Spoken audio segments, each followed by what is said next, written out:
Good to see you, Steve. It's great to be here, actually. I love your glasses. Thank you. Oh, you know, I'm 71 years old. I have to, if I get invited to a cool kids party, I have to.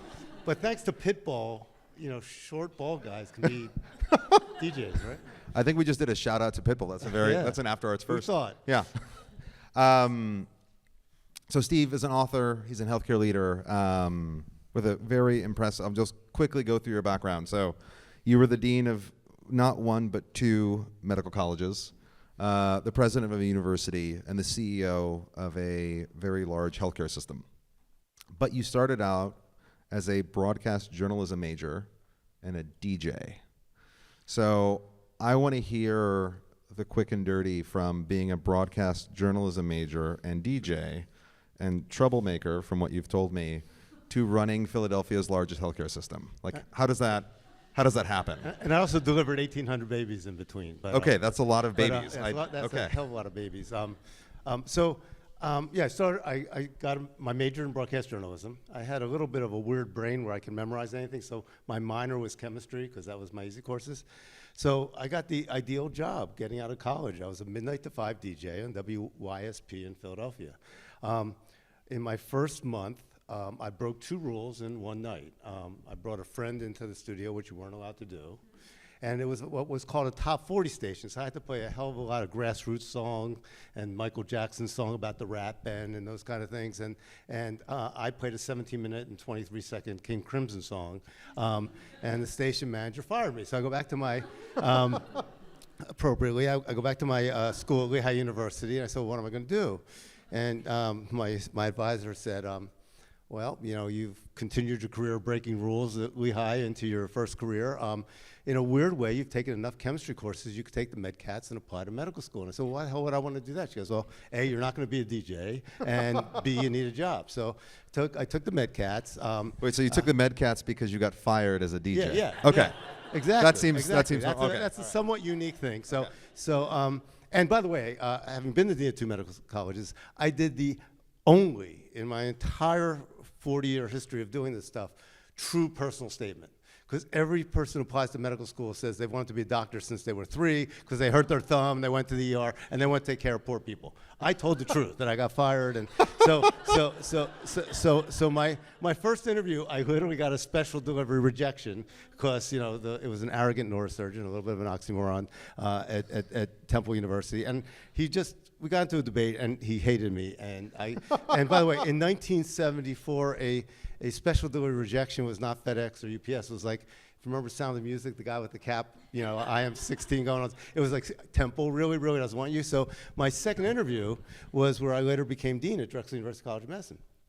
And the interviewer is going through my one-pager, not impressed, till he gets to the bottom. My DJ name was Little Stevie Kent. Kent is my middle name. And at the bottom, he said, he was an obstetrician, and think about obstetricians, we come in a lot late at night. So he said, oh, you're Little Stevie? I've almost missed some deliveries listening to your stories.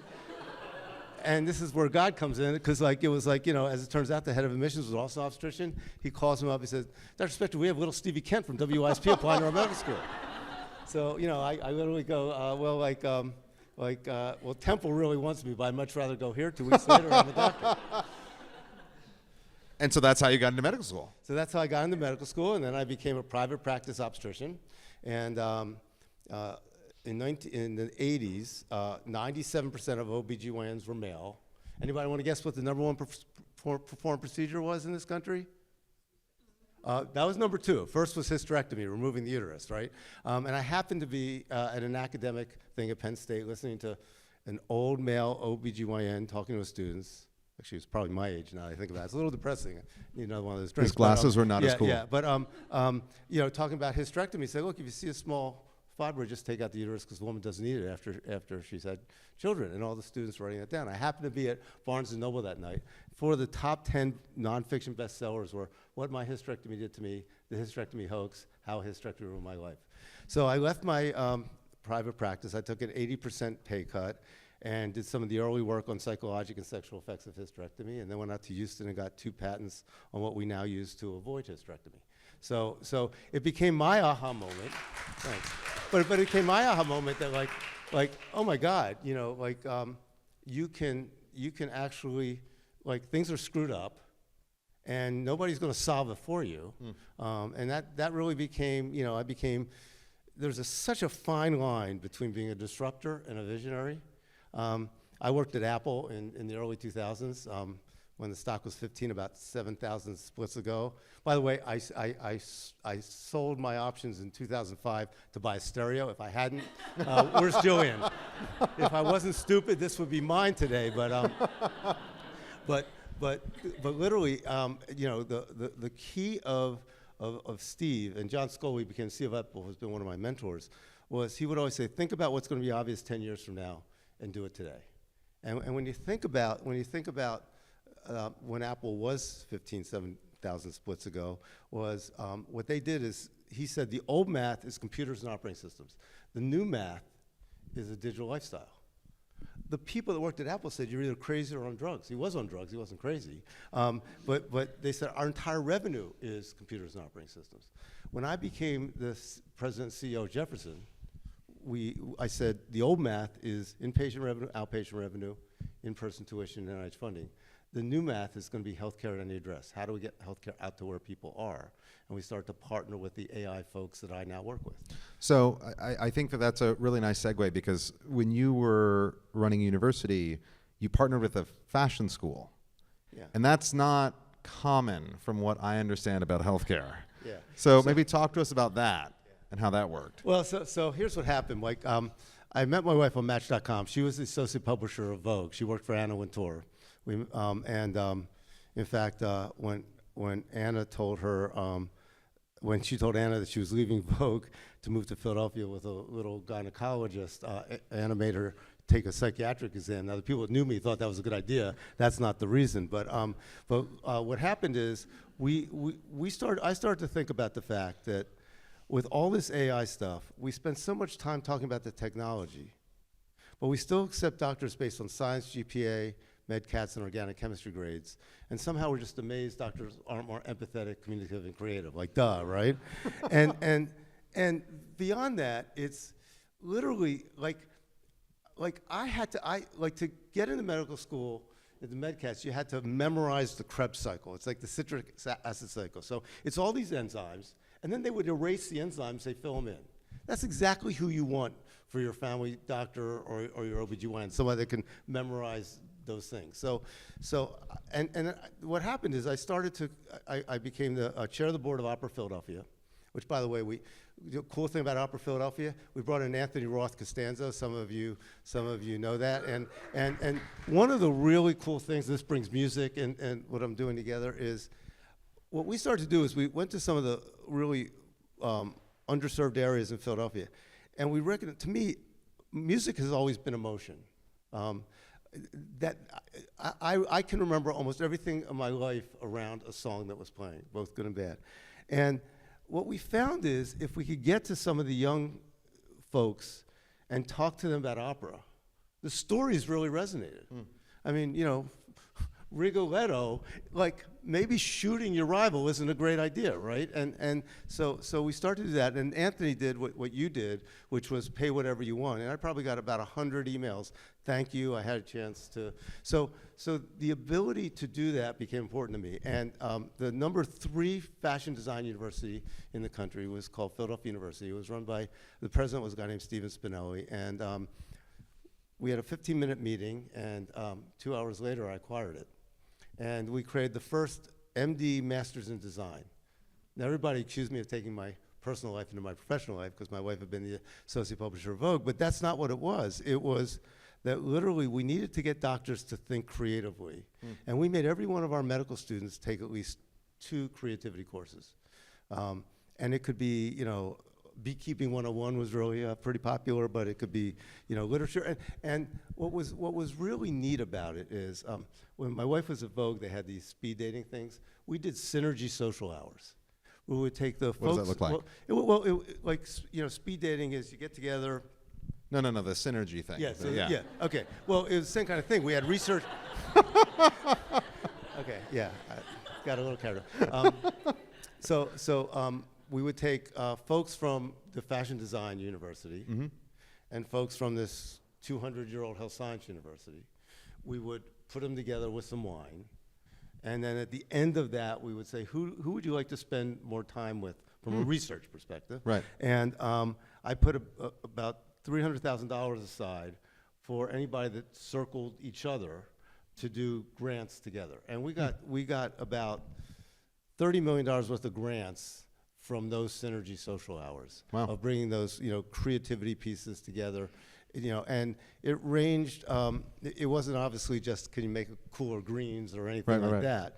What was one of the coolest things that you saw or remember?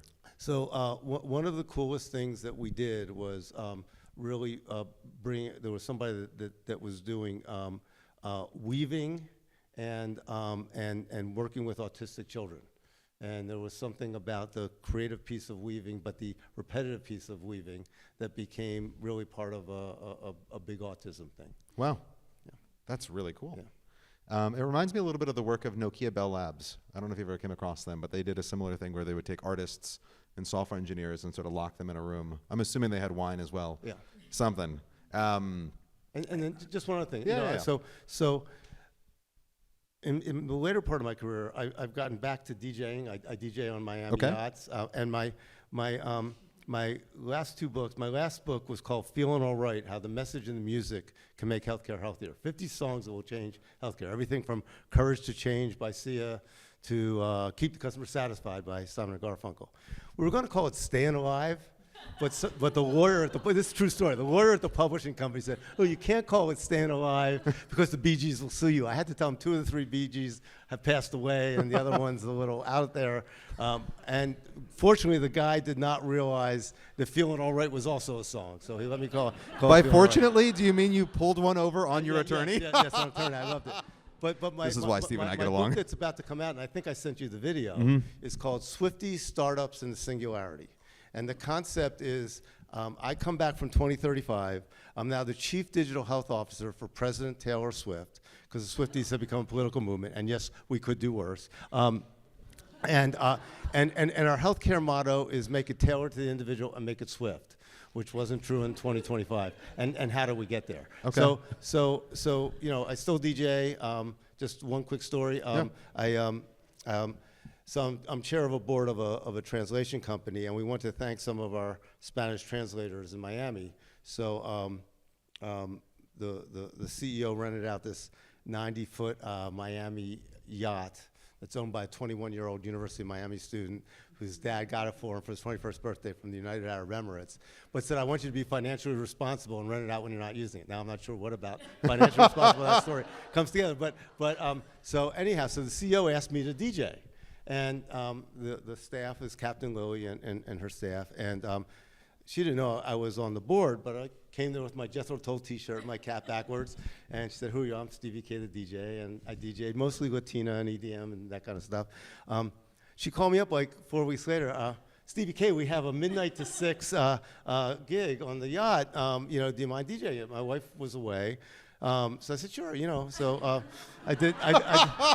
I'm an obstetrician. Midnight to 6 is no big deal. Made $200, gave it to the staff. But what happened is, a cautionary tale, about 3 weeks later, Captain Lily calls, and my wife answers the phone. "Oh, are you Stevie K's assistant?" And she said, "Well, no, sometimes I feel that way." She said, "Well, he did a great job in our midnight to 6 gig 3 weeks ago," which I've forgotten to tell her about.